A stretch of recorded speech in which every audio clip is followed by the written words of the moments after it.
Good morning student. Class 10th का 5th lesson है बेटा हमारा। यह है एक कहानी थी जिनकी लेखिका है मन्नू भंडारी जी। कल तक हमने किया था किस प्रकार से यानी कि मन्नू भंडारी और उसके पिताजी दोनों के बीच में टकराट होने लगी है।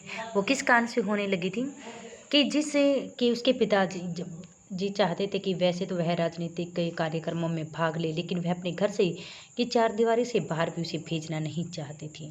और जब वह लड़कों के साथ कंधे से कंधा मिलाकर जुलूस निकालने आदि के कार्य में, भाषण नाराबाजी लगाने आदि के कार्य में वह जब सड़कों पर जाने लगी थी, तो उस समय उसके पिताजी को बहुत अधिक क्रोध आता था और वह उसे कुछ न कुछ कहने लगते थे। फिर मन्नू भंडारी को भी गुस्सा आता था और दोनों पिता और बेटी दोनों के बीच में के विचारों में टकराहट होने लग जाती थी। इसके बाद में ही लेखिका के पिताजी की सबसे बड़ी कमजोरी यश की चाहत थी। क्या थी उनके पिता की सबसे बड़ी कमजोरी? यश, बल की चाहत थी। उनके अनुसार कुछ ऐसे काम करने चाहिए जिससे समाज में प्रतिष्ठा और मान सम्मान हो। उसके पिताजी चाहते थे कि मेरी बेटी यदि सड़कों पर नारेबाजी, भाषण वगैरह आदि लगाएगी तो इसमें उसका मान सम्मान में कमी आ जाएगी। और वे सोचते थे कि समाज में रह करके, क्योंकि उसके पिताजी का मान सम्मान बहुत ऊंचा था और वह कहते कि मेरे मान सम्मान में किसी प्रकार की कोई कमी नहीं होनी चाहिए, इसलिए वह मन्नू को बाहर जाने से मना करते थे।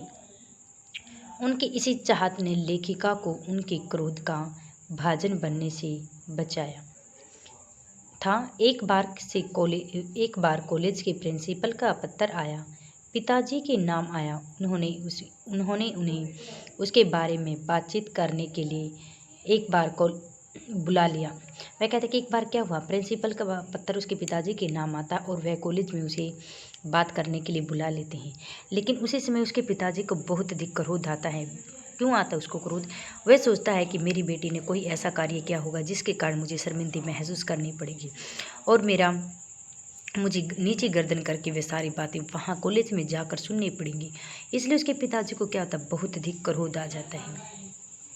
लेकिन जैसे ही उसके पिताजी जब कॉलेज में जाते हैं तो कॉलेज में जाने के पश्चात जब प्रिंसिपल उसे बताती है कि इस कॉलेज के अंदर आपकी बेटी मन्नू भंडारी का बहुत अधिक दबदबा है, उनके एक के इशारे पर पूरा का पूरा जो कॉलेज है वह खाली हो जाता है। वे 3 लड़कियां हैं जिन्हें मेरा कॉलेज चलाना बहुत अधिक मुश्किल कर रखा है। पिताजी को प्रिंसिपल की बातें सुनकर अपनी बेटी मन्नू भंडारी पर बहुत अधिक गर्व भी होने लगता है। लेकिन उसी समय वे क्या करते हैं, जब अपने घर वापस लौटते हैं तो उस समय उसके पिताजी का क्रोध नहीं बल्कि खुश होकर वे घर आते हैं। तो पिताजी के मुँह से अपने लिए प्रशंसा सुन करके जब घर आकर वे बताते हैं, खुश होते हैं, तो मन्नू भंडारी को कभी भी उस अपने कानों पर, उसकी आंखों पर विश्वास नहीं होता कि मेरे पिताजी मेरी ऐसी हरकतों पर इतने ज़्यादा खुश हैं। लेकिन जब उसे मिलने के लिए प्रिंसिपल के से पास जाते हैं तो उसी समय मन्नू क्या सोचती है कि जब मेरे पिताजी स्कूल से कॉलेज से वापस लौटेंगे तो वह सारा का सारा गुस्सा मुझ पर निकालेंगे। इसी समय वह क्या करते हैं, सारा गुस्सा मुझ पर निकालेंगे। इसलिए वे क्या करती हैं, अपनी सहेलियों के घर, अपने पड़ोस के घर चली जाती है कि जब तक मेरे पिताजी आएंगे, उनका गुस्सा ठंडा होगा, उसके बाद ही मैं वापस अपने घर जाऊंगी, नहीं तो मेरे पिताजी का सारा गुस्सा मुझ पर निकलेगा। लेकिन जैसे उसके पिताजी घर आते हैं तो वह बहुत ही खुशी हो रहे होते हैं। सभी खुशखुली ऐसे आंखों पर विश्वास नहीं हुआ। एक ही घटना और थी। उन दिनों आज़ाद हिंद फौज का मुकदमा चल रहा था। सभी स्कूल कॉलेजों में हड़ताल चल रही थी। सारा युवा वर्ग अजमेर के चौराहे पर एकत्रित हो गया था। वहाँ सभी ने अपने विचार रखे। लेखिका ने भी अपने विचार उपस्थिति में हड़ताल की। उसके विचारों को सुनकर उसके पिताजी के मित्र ने आकर पिताजी को उसकी उल्टी सीधी बातें कह दी। वह कहते हैं, लेकिन पिताजी के मित्र ने आकर क्या किया, पिताजी तो बहुत ज़्यादा गुस्से खुश हो रखे थे, लेकिन वह उसी समय क्या होते हैं, मेरे पिताजी के मित्र आ जाते हैं और वह मेरे पिताजी को उल्टी सीधी बातें कह सकते हैं। फिर उसके पिताजी क्या होते, आग बबूला हो जाते हैं। वे सारा दिन माँ पर कुछ न कुछ बोलते रहते हैं, क्योंकि उनकी माँ एक आदर्श विचारों वाली महिला थी। वह सारा दिन इनका कार्य करती रहती थी। वह सब सोचती थी कि ये मेरा कर्तव्य है, घर का गृहस्थ जो कार्य करना है वह मेरा कर्तव्य समझती थी। इसलिए पिताजी अपने बच्चों को तो कुछ नहीं कहते थे, लेकिन वे सारा का सारा गुस्सा अपनी मेरी माँ पर निकालते थे। वे मेरी माँ को कुछ न कुछ अपशब्द बोलते ही रहते थे। रात के समय जब वह घर लौटी तो उसके पिता के पास उसके एक अभिनय मित्र अम्बालाल जी बैठे थे। जैसे ही जब शाम के समय में मनु भंडारी अपने घर आती हैं तो उसी समय उसके पिता के पास उनके मित्र कौन थे, अम्बालाल बैठे हुए थे। डॉक्टर अम्बालाल जी ने मनु को देखकर ही उसकी प्रशंसा करनी आरंभ कर दी। वे उसके पिताजी से बोले कि उन्हें मन्नू का भाषण ने सुनकर अच्छा नहीं किया। तो उसी समय वे मेरे पिताजी को समझाते हैं कि आपने मन्नू भंडारी का जो भाषण सुनकर अच्छा कार्य नहीं किया है, क्योंकि मैं तो इनकी बातों को सुनकर बहुत अधिक खुश भी हो जाता हूँ। सुनकर अच्छा नहीं किया, जोरदार भाषण दिया था। पिताजी जब यह सुनकर बहुत प्रसन्न हुए तो उनके चेहरे पर गर्व के भाव थे। बाद में वह कहते कि जैसे ही जब उन्हें कहते हैं कि मेरे पिताजी मेरे भाव को सुनते हैं तो उसी समय मेरे पिताजी का चेहरे पर एक तरह से खुशी आ जाती है।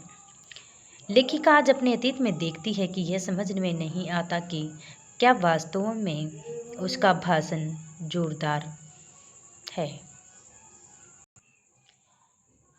पिताजी की क्रोध वाली बात बताई तो उसकी सांस में सांस आई। उसकी माँ ने दोपहर में पिताजी की क्रोध वाली बात बताई तो उसकी सांस में सांस आई। तो वह कहती लेखिका आज अपने अतीत में देखती है कि उसे यह समझ में नहीं आता कि क्या वह वास्तव में उसका भाषण जोरदार था या फिर उस समय के समाज में किसी लड़की द्वारा उपस्थित भीड़ के सामने निसंकोच से धुआंधार बोलना ही सब पर अपना प्रभाव छूट गया। परंतु लेखिका के पिता कई प्रकार के अंतर्विरोध उर्दू में जी रही थी। वे आधुनिकता विचार दोनों के समर्थक थे। उन्हें यही विचार कई प्रकार के विचार बताते थे। मई 1947 में अध्यापिका शीला अग्रवाल को कॉलेज से निकाल दिया गया था। आरोप था कि वे कॉलेज की लड़कियों उन पर यह आरोप था कि कॉलेज की लड़कियां शीला अग्रवाल को कॉलेज से निकाल दिया गया था, लेकिन उन पर यह आरोप था कि ये लड़कियों को हर प्रकार की अनुशासनहीनता फैला रही थी। लेखिका के साथ 2 और लड़कियों का 3rd ईयर में दाखिला हो चुका था। 3rd ईयर में दाखिला नहीं दिया गया था। कॉलेज में इस बात को लेकर खूब शोर शराबा भी हुआ। जीत उस समय लड़कियों की ही हुई, परंतु इस जीत की खुशी में सबसे ज़्यादा और खुशी की प्रतीक्षा थी। वह उस शताब्दी की सबसे बड़ी उपलब्धि थी। उसमें भारत सन 15 अगस्त 1947 को आज़ाद हुआ था, लेकिन उस समय से मन्नू भंडारी जो होती हैं वह अपने कॉलेज में अपने देश को स्वतंत्र कराने के लिए सड़कों पर नारेबाजी व भाषण वगैरह आदि देने के लिए अपने साथ में सभी लड़कों और लड़कियों को इकट्ठा भी कर लेती थी।